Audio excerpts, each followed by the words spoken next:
The ceiling came down in pieces, and I did not move. Dust rolled across the throne room like smoke from a dying fire, and somewhere above us, another shell hit the outer wall and shook the whole palace down to its bones.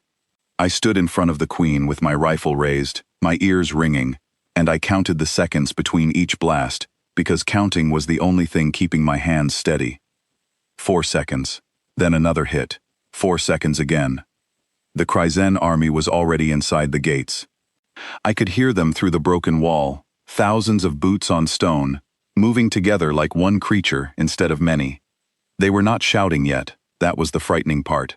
An army that does not shout is an army that already believes it has won. Queen Ariel Ven stood behind me, one hand pressed against the shattered throne to keep herself upright. Her pale gray skin had gone almost white from the strain of the last few hours, and her long fingers trembled slightly, though her voice, when she finally spoke, did not. "Daniel," she said, "leave me." I did not turn around right away. I kept my eyes on the doorway, on the only way into this room, and I answered without looking at her. "No. You cannot win this fight. There is no version of this where you win. Didn't ask if I could win, asked if I'm staying." She made a small sound, something between frustration and disbelief, a sound I had never heard from her in the 6 months I had guarded her. Vesthara royalty were not built to argue. They were built to command, and to be obeyed, and nothing about my answer fit into either of those categories. "You are one man," she said. "They are an army. I am ordering you to leave this room and save yourself." "With respect, ma'am, you gave up the right to order me around about 4 minutes ago, when you told me to leave the first time and I said no. Can't unrefuse an order. Doesn't work that way." Another shell hit, closer this time, and part of the wall behind the throne cracked open like an egg. Cold wind rushed in, carrying the smell of burning stone and something sharper underneath it, something that smelled like fear. She looked at me then, really looked, the way she used to look at reports before signing them, searching for anything she might have missed. "You do not owe me this," she said quietly. "I am not your queen. I am not even your people's ally by treaty. I am a dying monarch of a dying house, and you are a soldier who was assigned to guard me because no one else wanted the post." "You're right," I said. "Nobody else wanted it." "Then why are you still here?" I finally turned to look at her, just for a second, because some things need to be said face to face. Because 6 months ago, this was a job. Somewhere along the way, it stopped being one. I turned back before she could answer, because the first of them had reached the doorway. They came through 2 at a time, the archway too narrow for more, their armor scraping against the broken stone. I raised my rifle and fired before they had fully stepped through, and the first 2 dropped where they stood, blocking the path for the ones behind them. It was not glory, it was simple math. A narrow doorway meant I only had to face 2 enemies at once, and 2 at once, with a good weapon and steady hands, was a number I could work with. "Behind the pillar," I called back to her. "Now, stay low. I do not take cover while my guard bleeds for me. You do today. Move." To my surprise, she moved. Maybe it was the tone in my voice, or maybe some part of her finally understood that arguing with me was costing us both time we did not have. She slipped behind the broken marble pillar near the back wall, and I turned my full attention back to the doorway. The next wave came faster, more of them at once, pressing forward despite the ones falling in front of them. I kept my shots controlled, kept my breathing even, kept my mind on the doorway and nothing else. Panic kills faster than any weapon does. I had learned that a long time ago, in training exercises that felt like a lifetime before this one. A blade came through the gap between 2 fallen soldiers, aimed low, and I twisted just enough that it caught my side instead of my stomach. Pain flared bright and sharp, but I did not go down.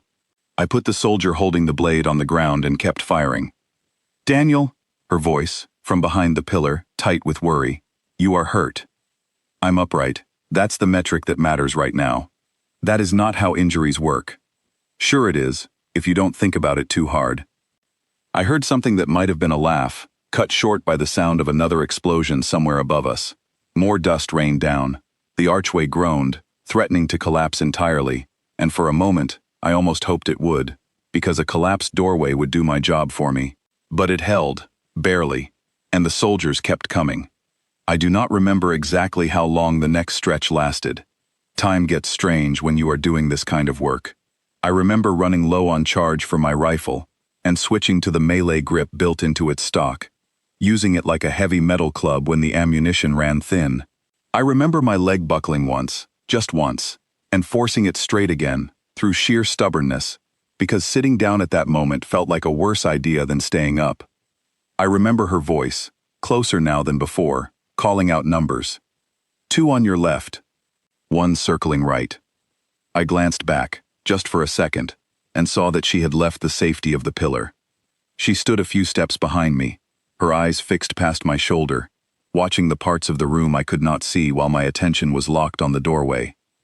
I told you to stay covered, I said, blocking a strike and driving my attacker back with the flat of my rifle.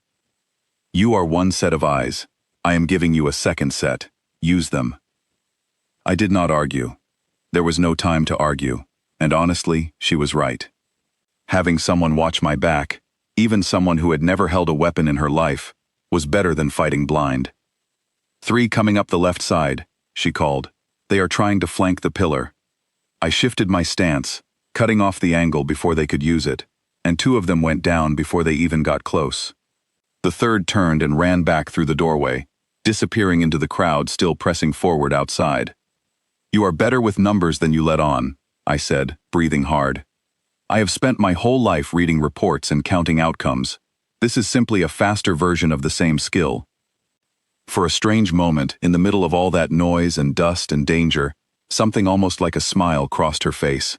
Then another wave of soldiers reached the doorway, and the moment was gone.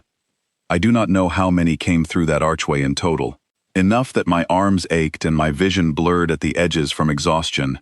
Enough that I lost count of how many times I thought this would be the wave that finally broke through. But every time, the narrow doorway did its work, turning an army into a slow trickle, 1 or 2 at a time, and every time, I found something left in me to keep standing. At some point, the Queen's voice changed. It was no longer sharp with fear, but steady, almost calm, the same voice she used when giving instructions to her staff. You are slowing down, she said. Your right side is weaker than your left. Favor your left when you strike. Since when do you give combat advice? Since I have been watching you fight for the better part of an hour and learning your patterns.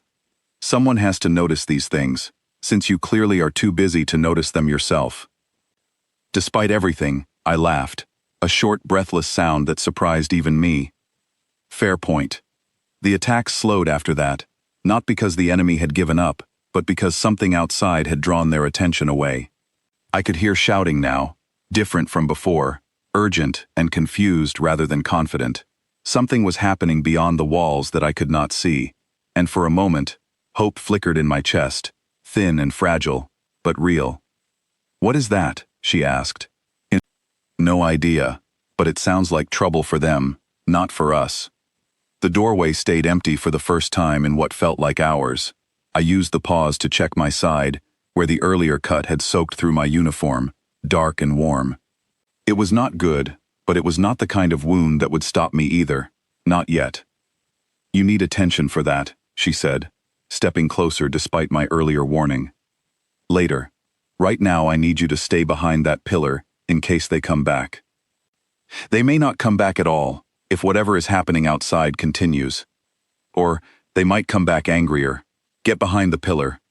She did not move immediately, and for a second, I thought we were about to have the same argument all over again. Instead, she reached out and pressed her hand briefly against my uninjured shoulder, a gesture I had never seen her use with anyone, not once in 6 months. Thank you, she said simply. Whatever happens next. Don't thank me yet. We're not out of this. No, but you are still standing. That alone is worth acknowledging. I did not have time to answer, because the doorway was suddenly full of movement again, but this time it was different. Instead of Kryzen soldiers pressing forward, I saw shapes falling back, retreating in a hurry, shouting something in their own language that my translator struggled to keep up with. Something about reinforcements. Something about the sky. Then I heard it myself. Engines. Familiar ones. Human ones.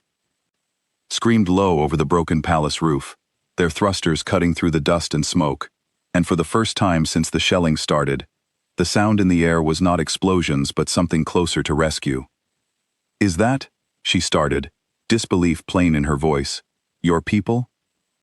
"Took them long enough."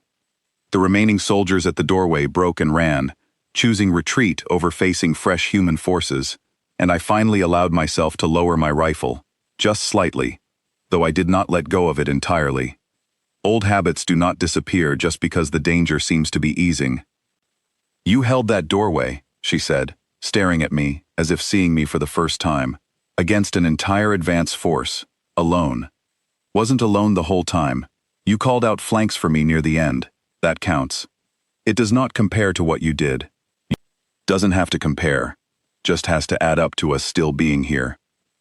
The dropships landed in the courtyard beyond the broken walls, and within minutes, boots were moving through the corridors outside, calling out in clipped, professional voices, clearing rooms one by one. When the first squad reached the throne room and found me standing in a doorway surrounded by fallen soldiers, with the queen of a dying house standing just behind me, holding a blade she had picked up from the ground herself, nobody said anything for a long moment. Then the squad leader, a woman named Grace Miller with sharp eyes and an even sharper voice, stepped forward and looked me over. "You're the one who refused the recall order. Guilty. You do know, refusing a direct recall is a serious offense. Do it again if I have to." She studied me a moment longer, then looked past me at the queen, who stood with quiet dignity despite the dust in her hair and the blade still gripped loosely in her hand. "Your Grace," Grace said, offering a respectful nod. "Glad to see you're safe." "I am safe because of him," the queen answered, without hesitation. "Make sure that is written clearly in whatever report you file." "Yes, ma'am." They moved us out through the ruined corridors soon after, past broken statues and cracked murals that had once told the story of 1,000 years of rule, now half buried under rubble that would take years to clear, if anyone ever bothered. The queen walked beside me the entire way, refusing the offer of a support chair, insisting she could walk on her own, even though I could see the effort it cost her. "You should let them help you," I said. "You did not let anyone help you either, for the better part of an hour." "That's different." "How exactly?" I did not have a good answer for that, so I said nothing, and she allowed herself a small, tired smile at my silence. Outside, the courtyard was full of activity, soldiers securing the area, medics moving between the wounded, engineers already assessing what could be saved from the palace and what could not. Someone finally noticed the wound at my side and insisted on treating it right there, despite my protests that it could wait. The queen stood nearby while they worked, watching closely, as if making sure they did the job properly. "You did not have to stay for this part," I told her, wincing slightly as the medic cleaned the cut. "I stayed for the first part. I intend to stay for this one as well. Didn't peg you as the type to worry over a soldier's cuts and bruises." "I did not either," she admitted. 6 months ago, I would have called it beneath my attention. Today, I find I cannot look away." The medic finished, bandaging the wound tightly enough that I could move without too much trouble, and stepped back to check on the next injured person nearby. For a moment, it was just the two of us standing in the courtyard, surrounded by the wreckage of a palace that had stood for centuries and nearly fell in a single day. "They will not stop coming," she said quietly, looking toward the horizon where smoke still rose from the outer defenses. "Today was a defeat for them, but not the end of it. They want this moon back, and they will keep trying until they either take it or destroy it entirely. Then we'll keep holding doorways until they get tired of losing. That is not a strategy, that is stubbornness. Works about the same, in my experience." She looked at me for a long moment, something unreadable passing behind her eyes, before she spoke again. "Why did you really stay, Daniel? The truth this time, not another clever answer."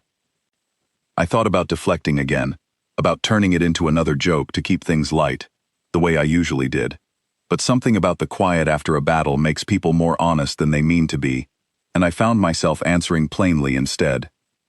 "Because somewhere in the last 6 months, watching you skip meals so refugees could eat, watching you stay up nights rewriting evacuation routes by hand, Because you refuse to treat your people like numbers on a screen, I stopped seeing a job. I started seeing someone worth standing in front of. That's it. That's the whole reason. She did not answer right away. When she finally did, her voice was quieter than I had ever heard it. On my world, we have no simple word for what your people mean when they say friend. It is considered too small a word for something that large. But I think, after today, I finally understand why you use it so freely. It does not feel small at all. No, I agreed, watching the smoke curl into the sky above the broken palace. It doesn't.